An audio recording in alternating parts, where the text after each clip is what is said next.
I want to give all praises, honor, and glory to Yahweh Ba'Shem Yahweh Shai for giving me the spirit to push out this gospel by way of another message. All right, double honor to the apostles of Great Millstone who I learned this truth from, and peace, love, salutations, and blessings to the house of David, which is the elect, the Bayaf Dawadah, the men, women, and children that are chosen to be the first fruits of the kingdom of heaven, which is the kingdom of Israel, who we endure all things for. All right, so just came across this video by Russia Today entitled "People in Democratic Nations Say Their Governments Do Not Serve Their Interests." Okay, and as I play the video, it's evident that people around the world are getting losing more and more trust in their so-called government. Okay, the people that are ruling their particular nations, they don't see them as actually having their best interest in mind.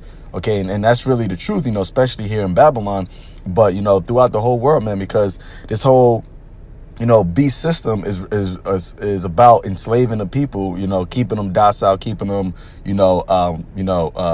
keeping them poor, so that the rich, the central bankers, the elites, they can stay rich, they can stay on top. All right, and now people are starting to wake up to that fact.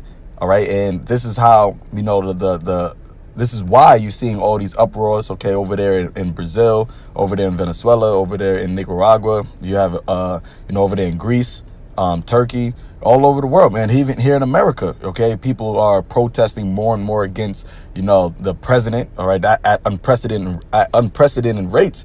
You see people protesting against, their so-called leaders, all right, and in democratic countries, where, the term democratic is supposed to be what the people are the rulers, but the masses of people are realizing that they're not they're not ruling anything. Okay, and really the people on top is just oppressing them more and more, which is why the prophecies of as the scripture spoke about, there's going to be uproars of the people throughout the world. And that's why you're seeing all these riots and people throwing smoke grenades and trying to tear down city official buildings, so on and so forth. Okay, but I'm gonna play this clip and I'm gonna get a couple of scriptures just to back it up, man. All right. The word democracy literally means the rule of the people. So wouldn't it be strange if democratic governments did not have the trust of their populations? Right now, the biggest risk for democracies is that the public no longer sees them as democratic. Over 125,000 people from 50 different countries participated in the survey. When asked the question, do you feel like the government is working on your behalf, 64% of those living in democratic countries answered the question with rarely or never. Meanwhile, among those living in countries labeled by Freedom House as not free, only 41% gave that answer. We decided to ask people in 3 different countries widely viewed as democratic how they feel about the issue. I do not feel like it's working on my behalf. I don't get any benefit from it. I think they're working for themselves. I believe in our government. I think they are working on our behalf. I think it's a little, messed up right now, Democracy is losing touch. Like, the term democracy is not what it used to mean. I believe it's manipulated. Democracy is manipulated. I think we are led by people who only listen to themselves and not to what we tell them. They promise different things, but in the end they do not do what they promised. When political debate seems like a lot of finger-pointing and point-scoring, and the elections are endless dog and pony shows, a lot of the population seems to feel like their needs are not being met. This poll seems to indicate that around the world, a lot of people are frustrated by the fact that it seems that democracy is more about winning votes every few years than about serving the people. Caleb Maupin, RT, New York. You see, he said people are getting more and more frustrated, okay? And that frustration is rising, man. Couple that along with, the fact that prices are rising, okay? Housing, rent, is costing more, food, just the standard of living is becoming more and more stressful. And on top of that, now you got people are not seeing the government as actually having their best interest. What is that going to lead up into? That's going to lead up into, class wars, man. It's going to lead up into, all out chaos in the streets. Okay. And that's all according to prophecy. In the beginning of this clip, it said that the biggest threat to democracy countries is that the people no longer see their country as being a democracy.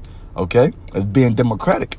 So all that is going to just lead into more and more just the love of many waxing cold, all right, and more just dissension between the people, all right, and specifically between the people and their governments. Okay, so this is in the book of Second Ezra, chapter 15.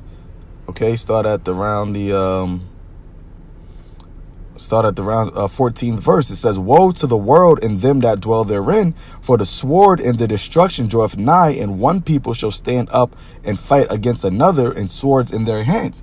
Okay, but that's going to lead to you got the class wars and the race wars, man.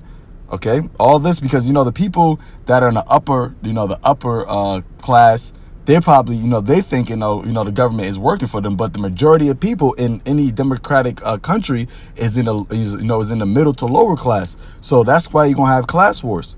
All right, these people that's in the lower class and the middle class, and majority of America are called middle class, but really they're in the lower class, they're in the poor class. Okay, because they're just only one paycheck away from being homeless.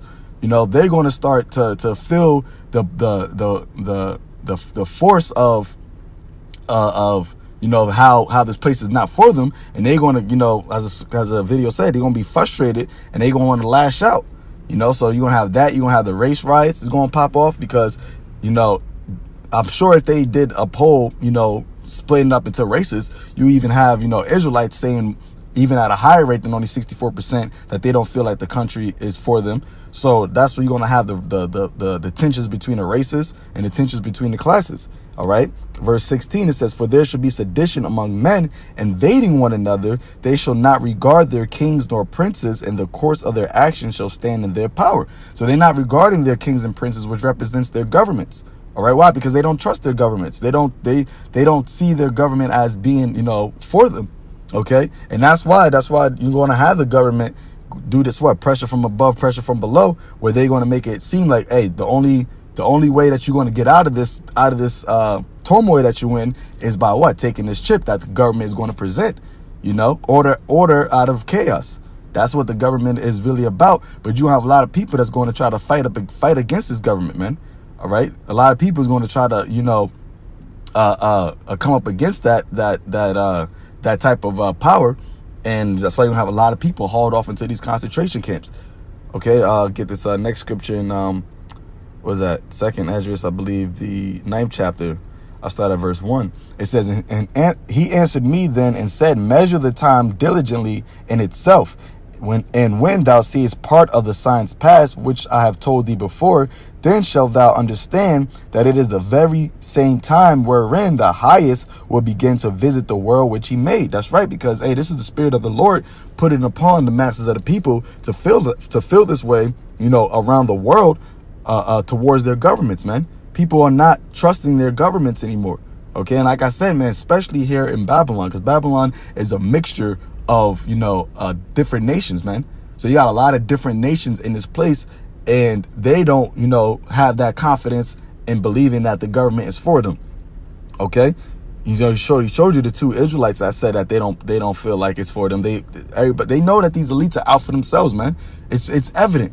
1% of the world controls 99% of the currency, man, of the wealth. What kind of nonsense is that, man? Or all the poverty going on around, all the homelessness going around. These elites, they're fucking bloodsuckers, man. All they want is just for them to continue to be on top, continue to be rich. It doesn't matter at what expense is it, man. All right. But the Lord is putting the Spirit on the masses of people to realize this. All right. And the frustration is going to grow and grow. And when these plagues come, what is it going to do? It's going to just turn these people, right? These masses of people, that's going to just bug out, man. That's why this place is going to be an all-out hell, man. It's all hell's going to break loose in this place. All right, verse 3 says, "Therefore, when there shall be seen earthquakes and uproars of the people in the world," and that's what you're going to have, man. And that's what you're already having, uproars of the people. Now, wait till this economy collapses. All right, the dollar drops. All right, wait till that happens. It's going to be, at a heightened level, as the scripture says, that has never been on the earth before. Okay, it says, "Then shalt thou well understand that the Most High spake of those things from the days that were before thee, even from the beginning." Okay, yeah, because this is already predestined to happen, man. Okay, America's not going to be great again. The love of so-called Americans towards one another, that's out the window. All right, people are just ready to kill each other. People are killing their family members, man. They're killing their grandparents, their mothers, okay, their children. Imagine what they're gonna do to a stranger when there's no bread, man, when there's no food, when there's no water, okay, when the whole infrastructure of this system collapses, man. Okay, this is Isaiah chapter 19 verse 1. It says, the burden of Egypt, behold, the Lord rideth upon a swift cloud, and shall come into Egypt, and the idols of Egypt shall be moved at the presence, and a heart of Egypt shall melt in the midst of it. And I will set the Egyptians against the Egyptians, and they shall fight every one against his brother, and every one against his neighbor, city against city, and kingdom against kingdom. And the spirit of Egypt shall fail in the midst thereof. Okay, the spirit of patriotism, all right, the spirit of, loving the country, that's fallen, man. People know that this, and here in Egypt, Babylon, the house of bondage, they know that this place is corrupt, man. Okay, the rulers of it are corrupt. Okay, it says 64% don't think that this is don't think that the government is for his people.